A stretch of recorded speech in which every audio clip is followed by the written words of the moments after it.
മുസ്തമിഊന അൽ-കിറാം, തഹിയ്യതൻ ത്വയ്യിബതൻ മുബാറകതൻ. Team piece radio മലയാളികൾക്ക് വേണ്ടി സമർപ്പിക്കുന്ന ഇലൽ അറബിയ പ്രോഗ്രാമിലേക്ക് ഏവർക്കും സ്വാഗതം. പാഠം 10. കഴിഞ്ഞ പാഠത്തിൽ നാമവിശേഷണങ്ങൾ ഉപയോഗിച്ചുകൊണ്ടുള്ള 3 ഇനം സ്ട്രക്ചറുകൾ നാം പരിചയപ്പെട്ടു.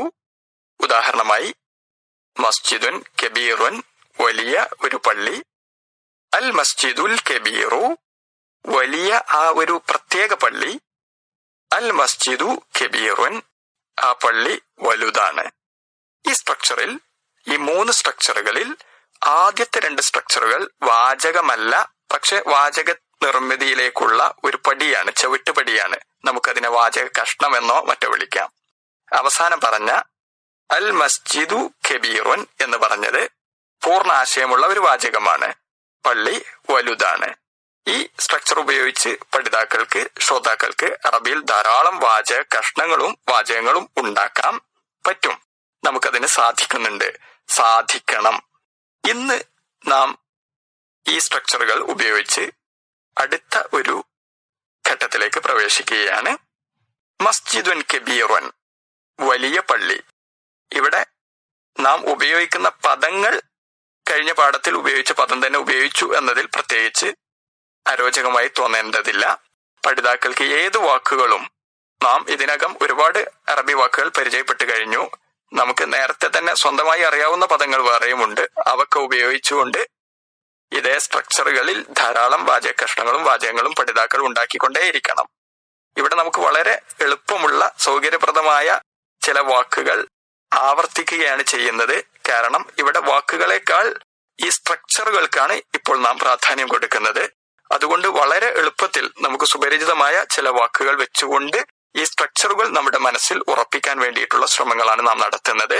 അത് ഉറച്ചു കഴിഞ്ഞാൽ തൽസ്ഥാനത്ത് ആ സ്ട്രക്ചറുകൾ ഉപയോഗിച്ച് നമുക്ക് ഏത് വാക്കുകളും ആ സ്ട്രക്ചറുകളിൽ വെച്ചുകൊണ്ട് നമുക്ക് ഉദ്ദേശിച്ച രീതിയിൽ വാചകങ്ങൾ നിർമ്മിക്കാം. ഏതായിരുന്നാലും പാഠത്തിലേക്ക് തിരിച്ചു വരാം.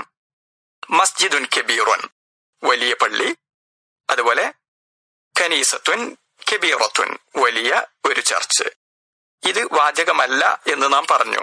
എന്നാൽ ഇതിനെ വാചകമാക്കാം, വളരെ ലളിതമായി വാചകമാക്കാം. മസ്ജിദുൻ കബീറുൻ എന്നതിന് മുമ്പ് ഇത്, അത് എന്നൊക്കെ സൂചിപ്പിക്കാനുള്ള പദങ്ങൾ നമുക്കറിയാം. ഹാദ അല്ലെങ്കിൽ ദാലിക്ക. ഹാദ, ഇത് ദൂരെയുള്ളതാവുമ്പോൾ ദാലിക്ക. സ്ത്രീലിംഗമാകുമ്പോൾ ഹാദിഹി തിൽക്ക, ഇത്, അത്. ഈ വാക്കുകൾ ഉപയോഗിച്ചുകൊണ്ട് നമുക്ക് മസ്ജിദുൻ കബീറുൻ എന്ന ആ ഘടനയെ തന്നെ വാചകമാക്കാം. ഹാദ മസ്ജിദുൻ കബീറുൻ, ഇത് വലിയ ഒരു പള്ളിയാണ്. ഇത് ഇപ്പോൾ അത് പൂർണ്ണ വാചകമായി. ഹാദ മസ്ജിദുൻ കബീറുൻ, ഇത് വലിയ ഒരു പള്ളിയാണ്. അതുപോലെ ദാലിക മസ്ജിദുൻ കബീറുൻ, അത് വലിയ ഒരു പള്ളിയാണ്. ഹാദിഹി കനീസത്തുൻ കബീറത്തുൻ, ഹാദിഹി കനീസത്തുൻ കബീറത്തുൻ, ഇത് വലിയ ഒരു ചർച്ചാണ്. തിൽക കനീസത്തുൻ കബീറത്തുൻ, അത് വലിയ ഒരു ചർച്ചാണ്. ഇങ്ങനെ നമുക്ക് ലളിതമായിട്ട് വാചകങ്ങൾ ഉണ്ടാക്കാം. വീണ്ടും ഒരു സ്റ്റെപ്പ് നാം മുന്നോട്ട് പോകുമ്പോൾ മസ്ജിദുൻ കബീറുൻ എന്നതിനെ ദ്വിവചനത്തിലേക്ക് മാറ്റിയാൽ എങ്ങനെയിരിക്കും? മസ്ജിദാനി, 2 പള്ളികൾ. എങ്ങനെയുള്ള പള്ളികൾ? കബീറാനി, വലിയ 2 മസ്ജിദാനി കബീറാനി, വലിയ 2 പള്ളികൾ. ഇപ്പോൾ അത് വാചകമല്ല, ഒരു വാചക കഷ്ണം മാത്രമാണ്. ഇതേപോലെ നമുക്കതിനെ വാചകമാക്കാം. ഹാദാനി മസ്ജിദാനി കബീറാനി, ഹാദാനി മസ്ജിദാനി കബീറാനി. ആ വാചകം ഒന്ന് പറഞ്ഞു നോക്കൂ. വളരെ മനോഹരമായിട്ടുള്ള ഒരു ഘടനയാണ് നമുക്ക് കിട്ടുക. വളരെ പ്രാസമൊത്ത ഒരു സെന്റൻസ് ആണ് കിട്ടുക. അതാണ് അറബിയുടെ പ്രത്യേകത. ഹാദാനി മസ്ജിദാനി കബീറാനി, ഇവ 2 വലിയ പള്ളികൾ ആകുന്നു. സ്ത്രീലിംഗത്തിൽ ഹാത്താനി കനീസത്താനി കബീറത്താനി, ഇവ 2 വലിയ ചർച്ചുകളാകുന്നു. മസ്ജിദുൻ എന്നതിന്റെ ബഹുവചനം മസാജിദു എന്നാണ്. അത് കൂട്ടത്തിൽ ഒന്ന് ശ്രദ്ധിച്ചാൽ മതി. മസാജിദു, പള്ളികൾ.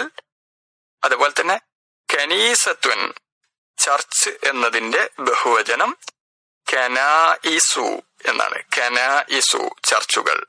മസ്ജിദുൻ ബഹുവചനം മസാജിദു, കനീസത്തുൻ ബഹുവചനം കനായിസു. മസ്ജിദും കനീസത്തും രണ്ടും നിർജീവ വസ്തുക്കളാണ്, വ്യക്തികളല്ല. അതുകൊണ്ട് തന്നെ അവയുടെ ബഹുവചനം സ്ത്രീലിംഗമായിട്ടാണ് പരിഗണിക്കുക. മസ്ജിദുൻ പുല്ലിംഗമാണ്, പക്ഷെ അതിന്റെ ബഹുവചനത്തിൽ വരുമ്പോൾ സ്ത്രീലിംഗമായിട്ട് പരിഗണിക്കുന്നു. കനീസത്തുൻ ഏകവചനത്തിൽ തന്നെ സ്ത്രീലിംഗമാണ്, സ്വാഭാവികമായും ബഹുവചനത്തിൽ സ്ത്രീലിംഗമാണ്.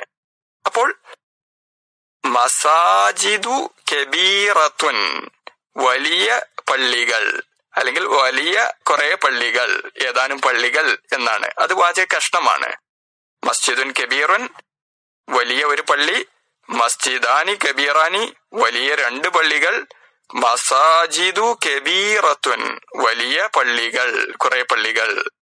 അതുപോലെ തന്നെ കനീസത്തുൻ സ്ത്രീലിംഗ പദമായ കനീസത്തുൻ വെക്കുകയാണെങ്കിൽ കനീസത്തുൻ കബീറത്തുൻ വലിയ ഒരു ചർച്ച്, കനീസത്താനി കബീറത്താനി വലിയ രണ്ട് ചർച്ചുകൾ, കനായിസു കബീറത്തുൻ വലിയ ചർച്ചുകൾ, അല്ലെങ്കിൽ വലിയ കുറെ ചർച്ചുകൾ. ഇനി നേരത്തെ പറഞ്ഞ രീതിയിൽ മസ്ജിദുൻ കബീറുൻ എന്നതിന് നമ്മൾ ഹാദ അല്ലെങ്കിൽ ദാലിക്കൊക്കെ വെച്ച് വാചകം ഉണ്ടാക്കിയ പോലെ മറ്റുള്ള ഈ ദ്വിവചനത്തിലും ബഹുവചനത്തിലും നമുക്ക് ഇപ്രകാരം വാചകം ഉണ്ടാക്കാം. ഹാദ മസ്ജിദുൻ കബീറുൻ ഇത് വലിയൊരു പള്ളിയാണ്. ഹാദാനി മസ്ജിദാനി കബീറാനി ഇവ രണ്ട് വലിയ പള്ളികളാണ്. ഹാദിഹി മസാജിദു കബീറത്തുൻ ഇവ വലിയ പള്ളികളാണ്, വലിയ ഏതാനും പള്ളികളാണ്, അല്ലെങ്കിൽ വലിയ കുറെ പള്ളികളാണ്. സ്ത്രീലിംഗത്തിൽ ഇതേപോലെ ഹാദിഹി കനീസത്തുൻ കബീറത്തുൻ ഇത് വലിയൊരു ചർച്ചാണ്. ഹാത്താനി കനീസത്താനി കബീറത്താനി ഇവ രണ്ടും വലിയ രണ്ട് ചർച്ചുകളാണ്. ഹാദിഹി കനായിസു കബീറത്തുൻ ഇവ വലിയ കുറെ ചർച്ചുകളാണ്. ഇനി അടുത്ത സ്ട്രക്ചറിലേക്ക് നമുക്ക് പോകാം. മസ്ജിദുൻ കബീറുൻ വലിയ പള്ളി. അതിനുശേഷം ഡെഫിനിറ്റ് ആയിട്ട് അതിനെ കുറിച്ച് പറയുകയാണെങ്കിൽ അൽ മസ്ജിദുൽ കബീറു വലിയ ആ പള്ളി, ദ ബിഗ് മോസ്ക്. ഇതിനെ നമുക്ക് ഇതിനു മുമ്പ് ഹാദ ദാലിക്കൊക്കെ വെച്ചാൽ എന്ത് സംഭവിക്കും നോക്കാം. ഹാദൽ മസ്ജിദുൽ കബീറു, ഹാദൽ മസ്ജിദുൽ കബീറു അതിനർത്ഥം ഈ വലിയ പള്ളി എന്നാണ്. അത് വാചകമല്ല. അൽ മസ്ജിദുൽ കബീറു വലിയ പള്ളി, വലിയ ഒരു പ്രത്യേക പള്ളി. അതിനു മുമ്പ് ഹാദ വെച്ചാൽ അല്ലെങ്കിൽ ദാലിക്ക വെച്ചാൽ ഹാദൽ മസ്ജിദുൽ കബീറു ഈ വലിയ പള്ളി, ദാലിക്കൽ മസ്ജിദുൽ കബീറു ആ വലിയ പള്ളി. സ്ത്രീലിംഗമാകുമ്പോൾ അൽ കനീസത്തുൽ കബീറത്തു ആ വലിയ ചർച്ച്, പ്രത്യേക ചർച്ച്. ആദിഹി അൽ കനീസത്തുൽ കബീറത്തു ഈ വലിയ ചർച്ച്. തിൽക്കൽ കനീസത്തുൽ കബീറത്തു ആ വലിയ ചർച്ച് എന്നിങ്ങനെയാണ് അതിന് അർത്ഥം ലഭിക്കുക. ഇനി മൂന്നാമത്തെ ഘടനയിൽ നാം ഹാദ ദാലിക്കൊക്കെ വെച്ച് നോക്കിയാൽ എന്ത് സംഭവിക്കും എന്ന് ശ്രദ്ധിക്കാം. അൽ മസ്ജിദു കബീറുൻ എന്നതാണല്ലോ മൂന്നാമത്തെ ഘടന. അത് സ്വയം തന്നെ ഒരു വാചകമാണ്. അൽ മസ്ജിദു കബീറുൻ ആ പള്ളി വലിയതാണ്. അതിനു മുമ്പ് ഹാദ വെച്ചാൽ ഹാദൽ മസ്ജിദു കബീറുൻ ഈ പള്ളി വലിയതാണ് എന്നാണ് അർത്ഥം ലഭിക്കുക. ഹാദൽ മസ്ജിദു കബീറുൻ ഈ പള്ളി വലിയതാണ്. ദാലിക്കൽ മസ്ജിദു കബീറുൻ ആ പള്ളി വലിയതാണ്. ഹാദാനി അൽ മസ്ജിദാനി കബീറാനി ഹാദാനിൽ മസ്ജിദാനി കബീറാനി ഈ രണ്ട് പള്ളികൾ വലിയ രണ്ടെണ്ണമാണ്, വലിയ രണ്ട് പള്ളികളാണ്. ദാനിക അൽ മസ്ജിദാനി കബീറാനി ആ രണ്ട് പള്ളികൾ വലിയവയാണ്.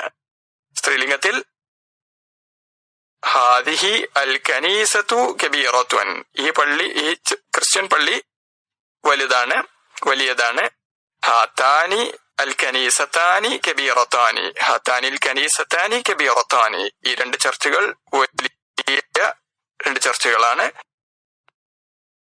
ഹാത്താനിൽ കനീസത്താനി കബീറത്താനി ഈ രണ്ട് ചർച്ചുകൾ വലിയ 2 ചർച്ചുകളാണ് എന്നിങ്ങനെ കിട്ടുന്നു.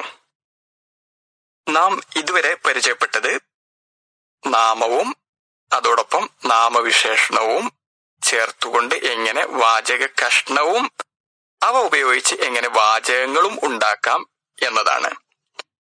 വാചക കഷ്ണങ്ങൾ ഉണ്ടാക്കുമ്പോൾ നാമവിശേഷണം നാമം എങ്ങനെയാണോ അതിന്റെ അതേ രൂപത്തിൽ വരണമെന്ന് നാം മനസ്സിലാക്കി കഴിഞ്ഞു. നാമം ഏകവചനമാണോ ദ്വിവചനമാണോ ബഹുവചനമാണോ, അതുപോലെ തന്നെ പുല്ലിംഗമാണോ സ്ത്രീലിംഗമാണോ തുടങ്ങിയ കാര്യങ്ങൾ നാമവിശേഷണത്തെ അതേപോലെ ബാധിക്കുന്നു. രണ്ടും ഒരേ രൂപത്തിൽ ഉപയോഗിക്കണം എന്ന് നാം മനസ്സിലാക്കി നമുക്കറിയാം. അതുപോലെ നാമവും നാമവിശേഷണവും ചേർത്തുകൊണ്ട് വാചകമല്ലാതെ വാചകത്തിന്റെ നിർമ്മിതിക്ക് ഉപയോഗിക്കുന്ന ചെറിയ വാചക കഷ്ണങ്ങൾ ഉണ്ടാക്കാൻ നാം മനസ്സിലാക്കി പഠിച്ചു. അത് 2 രൂപത്തിലുണ്ട്.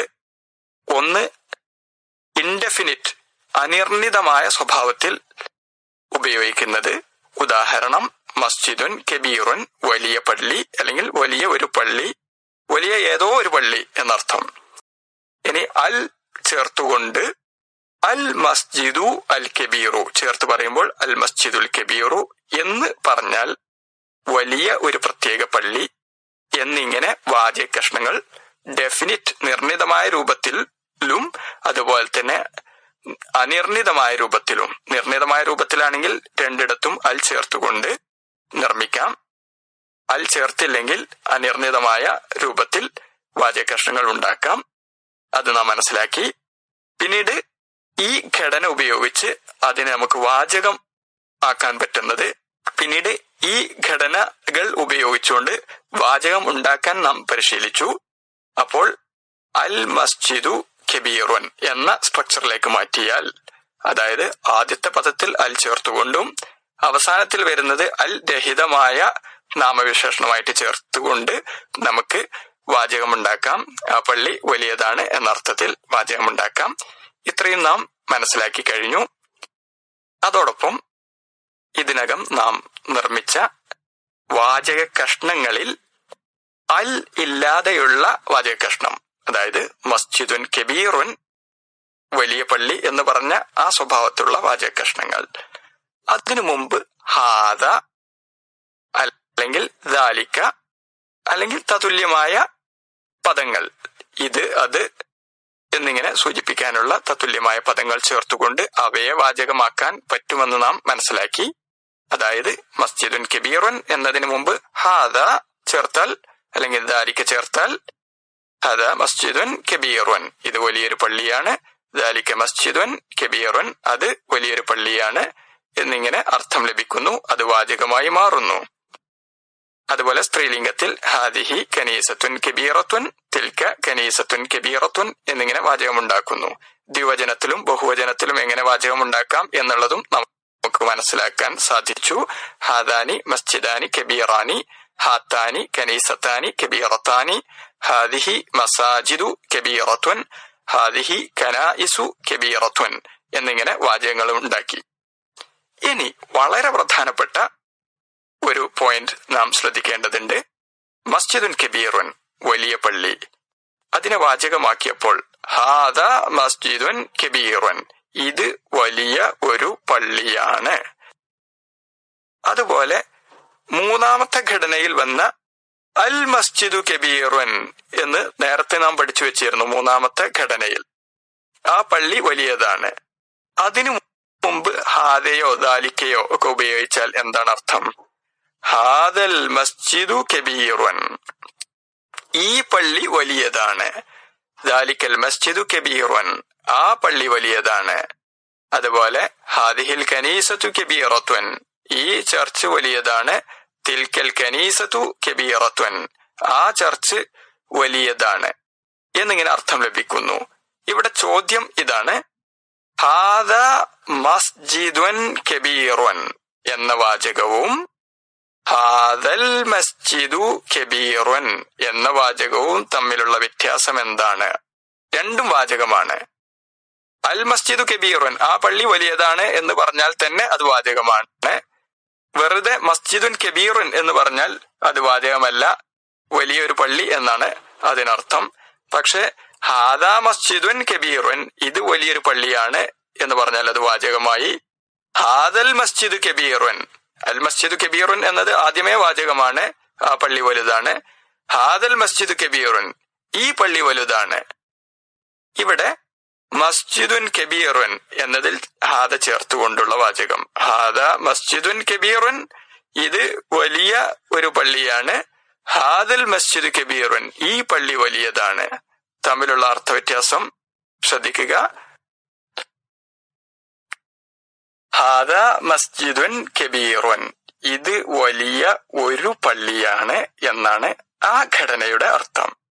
ഹാദിഹി കനീസത്തുൻ കബീറത്തുൻ, ഇത് വലിയ ഒരു ചർച്ചാണ് എന്നാണ് ആ ഘടനയുടെ അർത്ഥം. എന്നാൽ ഹാദൽ മസ്ജിദു കബീറുൻ അല്ലെങ്കിൽ ഹാദിഹിൽ കനീസത്തു കബീറത്തുൻ, ഈ പള്ളി വലുതാണ്, ഈ ചർച്ച് വലുതാണ്. അർത്ഥവ്യത്യാസം ശ്രദ്ധിച്ചല്ലോ. ഹാദാ മസ്ജിദുൻ കബീറുൻ, ഇത് വലിയ ഒരു പള്ളിയാണ്. എന്നാൽ ഹാദൽ മസ്ജിദു കബീറുൻ, ഈ പള്ളി അല്ലെങ്കിൽ ഇപ്പള്ളി, സാധാരണ പറയുമ്പോൾ ഈ പള്ളി വലുതാണ്. നേർക്ക് നേരെ ഒരു പ്രത്യേക പള്ളിയെ പ്രത്യേകം സൂചിപ്പിച്ചുകൊണ്ട് പറയുമ്പോൾ ഹാദൽ മസ്ജിദു കബീറുൻ, ഈ പള്ളി, ഇപ്പള്ളി വലുതാണ്. മറ്റേത് ഹാദാ മസ്ജിദുൻ കബീറുൻ, ഇത് വലിയ ഒരു പള്ളിയാണ്. അത് അത്ര തന്നെ അതിനെ ഫോക്കസ് ചെയ്യാതെ പൊതുവായിട്ട് പറയാണ്. ഇതാണ് തമ്മിലുള്ള വ്യത്യാസം. ഈ ക്ലാസിന്റെ അവസാനത്തിലേക്ക് എത്തിയിരിക്കുകയാണ്. ഈ ക്ലാസ്സിൽ മസ്ജിദ് അതുപോലെ തന്നെ കനീസ എന്നീ രണ്ട് വാക്കുകൾ മാത്രം ഉപയോഗിച്ചുകൊണ്ടാണ് നാം ഈ പദഘടനകളും വാചകഘടനകളും മനസ്സിലാക്കാൻ ശ്രമിച്ചത്. ഇതിനകം നാം പഠിച്ചു കഴിഞ്ഞതും നമുക്ക് നേരത്തെ അറിയാവുന്നതുമായ മറ്റു വാക്കുകൾ, നാമവിശേഷണങ്ങൾ ഉൾപ്പെടെയുള്ള വാക്കുകൾ നാം പഠിച്ച സ്ട്രക്ചറിൽ ഉപയോഗിച്ചുകൊണ്ട് ധാരാളം വാചക കഷ്ണങ്ങളും വാചകങ്ങളും സ്വയം ഉണ്ടാക്കിക്കൊണ്ട് ധാരാളമായി സംസാരിച്ച് അറബി പരിശീലിക്കുക. പ്രത്യേകിച്ച് സംസാരിക്കുന്നതിനിടയിൽ ചോദ്യങ്ങൾ കൂടി ഉൾപ്പെടുത്തിക്കൊണ്ട് ചോദ്യം ചോദിക്കുക, ഉത്തരം പറയുക. ഉദാഹരണം, മാ ഹാദ, ഇതെന്താണ്? ഹാദ മസ്ജിദ്, ഇത് പള്ളിയാണ്, ഇതൊരു പള്ളിയാണ്. ഹാദ മസ്ജിദുൻ കബീറുൻ, ഇത് വലിയൊരു പള്ളിയാണ്. അതുപോലെ മാദാലിക്ക, അതെന്താണ്? ദാലിക മസ്ജിദുൻ, അതൊരു പള്ളിയാണ്. ദാലിക മസ്ജിദുൻ കബീറുൻ, അത് വലിയൊരു പള്ളിയാണ്. ഇതേപോലെ തന്നെ മാ ഹാദ, ഇതെന്താണെന്ന് ചോദിച്ചാൽ ഹാദിഹി കനീസത്തുൻ എന്ന് മറുപടി പറയാം. അതുപോലെ തന്നെ മാദാലിക്ക എന്ന് ചോദിച്ചാൽ തിൽക കനീസത്തുൻ, അത് ചർച്ചാണ്. തിൽക കനീസത്തുൻ കബീറത്തുൻ, അത് വലിയൊരു ചർച്ചാണ് എന്നൊക്കെ മറുപടി പറയാം. ചോദ്യത്തിൽ മുൻപാഠങ്ങളിൽ നാം പരിചയപ്പെട്ട പോലെ ആണാണോ പെണ്ണാണോ ചോദിക്കപ്പെടുന്ന സാധനം എന്ന് നമുക്ക് അറിയാത്തത് കൊണ്ട് പുല്ലിംഗത്തിലാണ് സാധാരണ ഇതെന്താണ് അതെന്താണ് എന്നതിന് ചോദിക്കുക. അപ്പോൾ ചോദ്യമായിട്ട് മാഹാദ എന്ന് ചോദിക്കുക. ഉത്തരം ആണാവട്ടെ പെണ്ണാവട്ടെ ഉത്തരത്തിൽ ഹാദ മസ്ജിദുൻ എന്നോ ഹാദിഹി കനീസത്തുൻ എന്നോ ഒക്കെ നമുക്ക് ലഭിക്കും. അപ്പോൾ കാര്യം വ്യക്തമാകും. ഈ രീതിയിൽ ധാരാളം ചോദ്യങ്ങൾ ചോദിക്കുക. ഒപ്പം പഠിച്ച സ്ട്രക്ചറുകൾ, നാമവും നാമവിശേഷണവും അടങ്ങുന്ന ഈ പറഞ്ഞ എല്ലാ സ്ട്രക്ചറുകളും ഉപയോഗിച്ച് നമുക്കറിയാവുന്ന മുഴുവൻ പദങ്ങളും ഉപയോഗിച്ചുകൊണ്ട് ധാരാളം വാചകങ്ങളും വാചകകഷ്ണങ്ങളും ഉണ്ടാക്കുക. വളരെ പെട്ടെന്ന് തന്നെ അറബി നമുക്ക് വഴങ്ങും. ഇലാ ലിഖാഇൻ ഖരീബ്, മഅ സലാമ.